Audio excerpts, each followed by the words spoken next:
Hit TV అభిమాన ప్రేక్షకులకు స్వాగతం. నేను మీ నాగేంద్ర కుమార్. మొత్తానికి లావణ్య త్రిపాఠి మెగా కోడలు ఇవాళ మాత్రం పటాష్ పేలినట్టు పిస్తోల్తో అంటే AK-47తో కొట్టినట్టుగా ఆవిడ స్టేట్మెంటు, ఆవిడ తాలూకా ట్వీట్ ఇవాళ మామూలు సంచలనం సృష్టించలేదు. ఆవిడ ఆ పోస్ట్ చేసిన తర్వాత ఎవరైతే ఒక అంటే పనికిరాని ఒక ట్వీట్ చేసి మళ్ళీ ఆవిడ దెబ్బకి మళ్ళీ భయపడి తోకముడిచి ఆ పోస్ట్ని దానిలోంచి తీసేసాడు. ఎందుకంటే మామూలుగా పుట్టింటిని పొగడడం, తల్లిదండ్రులను మెచ్చుకోవడం, అన్నదమ్ముల్ని, తోబుట్టువుల్ని, అప్పచెల్లిని మెచ్చుకుని మాట్లాడడం ఆడపిల్లలకి సర్వసహజమైన విషయం. మనం అన్ని చోట్ల సాధారణంగా చూసే ఫీచర్ అది. కానీ అత్తమామల్ని, అత్తవారింటిని పొగిడే సందర్భాలు చాలా తక్కువగా మనకి సమాజంలో కనిపిస్తూ ఉంటాయి. కానీ ఈ రోజున అంటే వరుణ్ తేజ్ని మ్యారేజ్ చేసుకున్న తర్వాత లావణ్య గారు మెగాస్టార్ చిరంజీవి గారి తాలూకా ఔదార్యం కానీ, ఆయన సౌజన్యం కానీ, ఆయన ఆత్మీయత అనుబంధాలు, ఆయన మానవ సంబంధాలు ఎలా ఉంటాయి, కుటుంబ సభ్యులతోనే కాదు బయట సమాజంలో వ్యక్తులతో కానీ, లేక చిత్ర పరిశ్రమలోని వ్యక్తులతో కానీ ఆయన ఎంత గొప్పగా మానవతా సంబంధాలను కొనసాగిస్తారు, వాటిని ఎంత బాగా పదిలపరుచుకుంటారు అన్నది ప్రత్యక్షంగా ఆవిడ చూడడంతో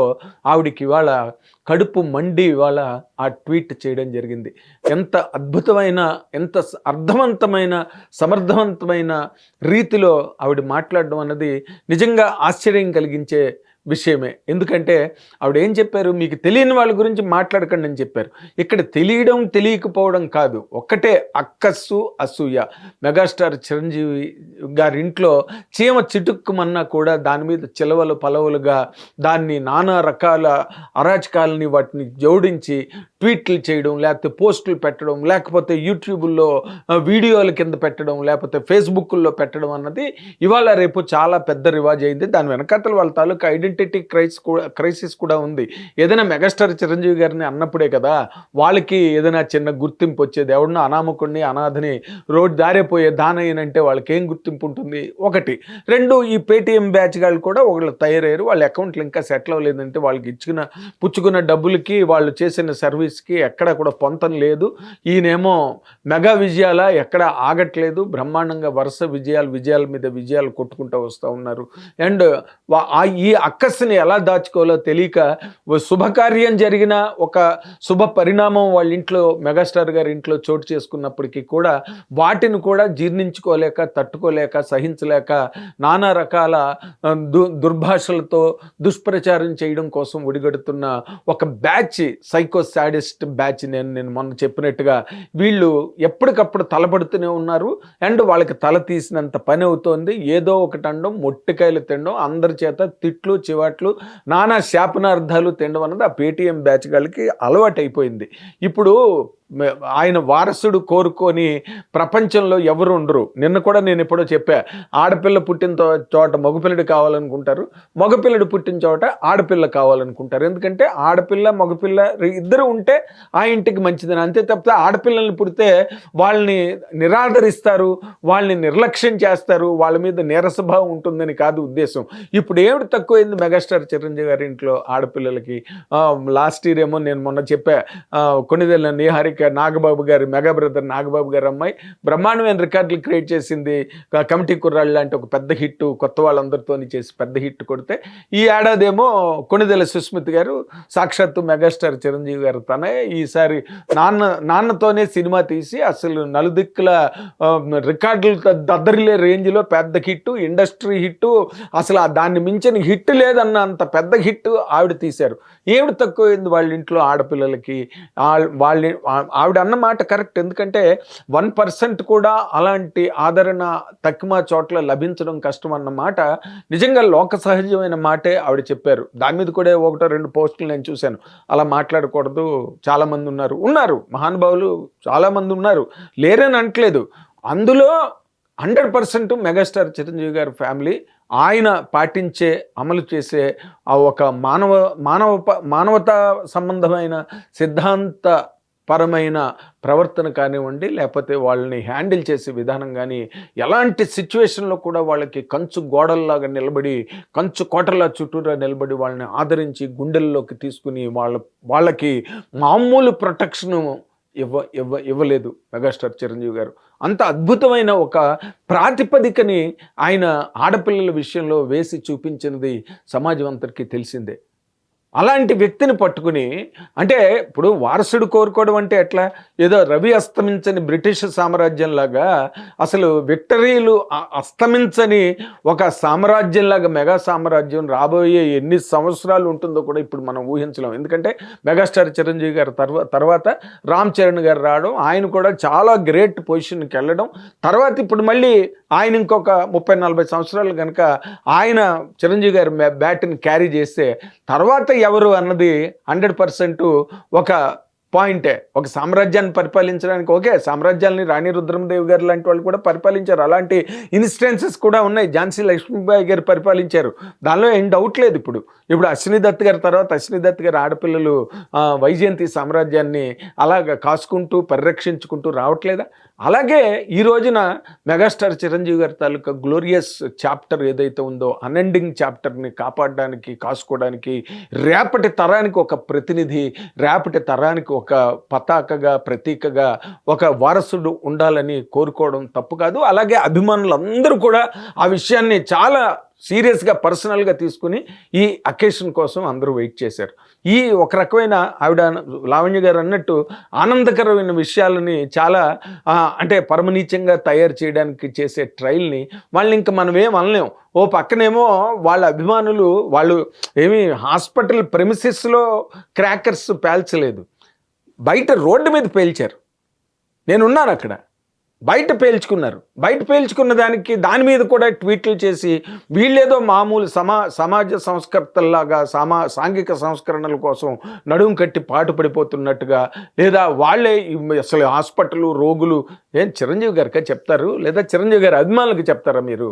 వాళ్ళు ఎంతమంది ప్రాణాలని ఈ రక్తదానం ద్వారా కాపాడుతున్నారు, ఎంతమందికి వాళ్ళు సపోర్ట్గా సమాజంలో ఈరోజు ఉంటున్నారు అన్నది తెలుసుకుంటే మనం ఏ మాట అనొచ్చు, ఏ మాట అనకూడదు అనేది అర్థం అవుతుంది. ఏది విహితం, విచక్షణ, వివేకం ఉన్న వాళ్ళ మాట నేను చెప్తున్నాను. అలాంటి లేని వాళ్ళే ఇలాంటి అవన్నీ పెడతారు. కానీ ఆవిడ నిజంగా లావణ్య త్రిపాఠి గారిని నేను వ్యక్తిగతంగా చాలా అభినందిస్తున్నాను. ఎందుకంటే వరుణ్ తేజ్ యాక్చువల్గా very calm going cool bye. మొదటి నుంచి, చిన్నప్పటి నుంచి కూడా అసలు మీకు తెలియని విషయం, వరుణ్ తేజ్ చిరంజీవి గారిని డాడీ అనే డైరెక్ట్గా పిలుస్తాడు. వరుణ్ తేజ్ చిన్నప్పటి నుంచి తనకు అది అలవాటు, డాడీ అనే పిలుస్తాడు, పెద్ద నాన్న అని కాదు. కాబట్టి వరుణ్ తేజ్ వైఫ్గా, భార్యగా, అర్ధాంగిక, అగ్నిసాక్షిగా తాళి కట్టిన ధర్మపత్నిగా తను ఈ రోజున కత్తి పట్టుకుని బయటకు వచ్చి ఇటువంటి ట్వీట్ చేయడం అన్నది మాత్రం అందరినీ దిగ్భ్రాంతికి గురి చేసిందన్న మాట మాత్రం 100% వాస్తవం. ఆయన గురించి తెలియాలి, చిరంజీవి గారి గురించి. ఇప్పుడు నేనైనా చిరంజీవి గారి గురించి చాలా వీడియోలు చేసేటప్పుడు ఆయన తాలూకు వ్యక్తిత్వాన్ని 40 సంవత్సరాలుగా చాలా అతి దగ్గరగా చూసినప్పుడు ఆ వ్యక్తిత్వంలో వచ్చే పరిణితి, ఆయన ఎప్పటికప్పుడు సాధిస్తున్న పరిపక్వత, అవన్నీ నేను దగ్గరగా కళ్ళారా మనస్ఫూర్తిగా నేను వాటన్నిటిని గ్రహించి మనపూర్వకంగా వాటి మీద నేను చెప్పే అనాలిసిస్లు. కాబట్టి మెగాస్టార్ చిరంజీవి గారిని ఏదో ఒకటి అనాలనే, అంటే వాళ్ళ విజయాలు అటువంటివి. ఇప్పుడు లాస్ట్ ఇయర్ ఓజీ వచ్చి అదరగొట్టేసింది పవన్ కళ్యాణ్ గారిది. ఆయన అటు చూస్తే డిప్యూటీ సీఎంగా ఆయన చాలా బ్రహ్మాండమైన పొజిషన్లోని, రాజకీయంగా కానీ, ప్రజా పరిపాలన పరంగా కానీ, లేదా ప్రజా సంస్కరణల పరంగా కానీ, లేదా ప్రజోపయోగ కార్యక్రమాల అమలు, వాటి తాలూకా ప్రణాళికలు, వాటిని ఏర్పరచడంలో కానీ, ఆయన అక్కడ చేస్తున్న సర్వీసు, రైతుల కోసం చేసే పని కానీ, మన దూర ప్రాంతాలు, మారుమూల ప్రాంతాల తాలూకా అభివృద్ధి గురించి ఆయన పడుతున్న పాటు కానీ మనం సోషల్ మీడియాలో చూడొచ్చు. సో ఆయన హయ్యెస్ట్ పెడల్స్టల్ మీద ఉన్నారు పక్కన.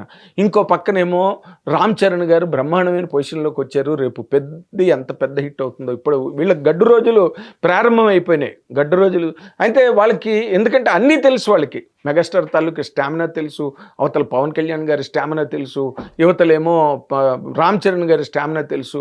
అన్నీ తెలిసి రాబోయే రోజుల్లో ఇంకా వాళ్ళ తాలూకా ప్రభలు ఇంకా ఎక్కువ అవుతాయనే ఒకే ఒక్క అక్కస్సుని తట్టుకోలేక ఎక్కడ ఏమాత్రం చిన్నది ఏమాత్రం చిన్న అవకాశం దొరికినా అది అవకాశం కాదు, వాళ్ళ అవకాశంగా మార్చుకుని దాన్ని ఏదో విధంగా దాన్ని ట్వీట్ల ద్వారా వాళ్ళ తాలూకా అపహాస్యాన్నో లేకపోతే వాళ్ళ తాలూకా అవగ్రతను చూపించుకోవడం కోసం అలాంటి ట్వీట్లు చేసినప్పుడు కరెక్ట్గా సమయానికి మామూలు కాదు.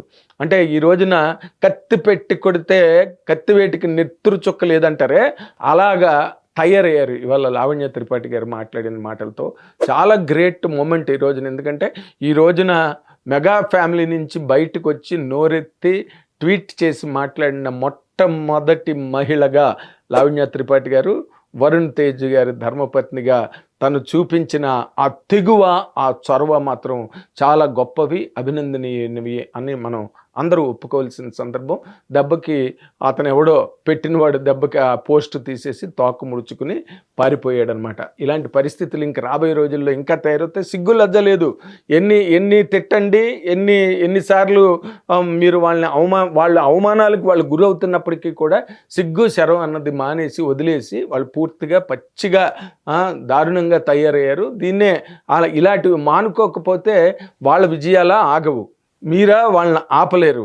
ఎందుకంటే అరచేత్తో అర్కబింబాన్ని ఆపలేరు అన్నట్టుగా మీలాంటి విమర్శలు, ఈ కువిమర్శలతో మెగా విజయాలను ఎక్కడ ఆపగలరు, మెగాస్టార్ చిరంజీవి గారిని ఎక్కడ ఆపగలరు? వాటిని తెలుసుకుని దానికి ఒక ఫుల్ స్టాప్ పెట్టుకోవడం, దానికి ఒక క్రమబద్ధీకరణ అనే దాన్ని మీరు నేర్చుకోవాల్సిన అవసరం ఎంతైనా ఉన్నదని నేను చెప్పడానికి ఈ సందర్భంగా మీ ముందుకు వచ్చాను. Thank you very much. Hit TV app, ఇందులో short news, live news, entertainment shows, movies, digital magazines తో పాటు మీ జిల్లా వార్తలను కూడా ఫ్రీగా చూడొచ్చు. ఇంకెందుకు ఆలస్యం, వెంటనే హిట్ టీవీ యాప్ ని డౌన్లోడ్ చేసుకుని ఫ్రీగా ఎంటర్టైన్మెంట్ పొందండి. Hit TV app. Hit TV app.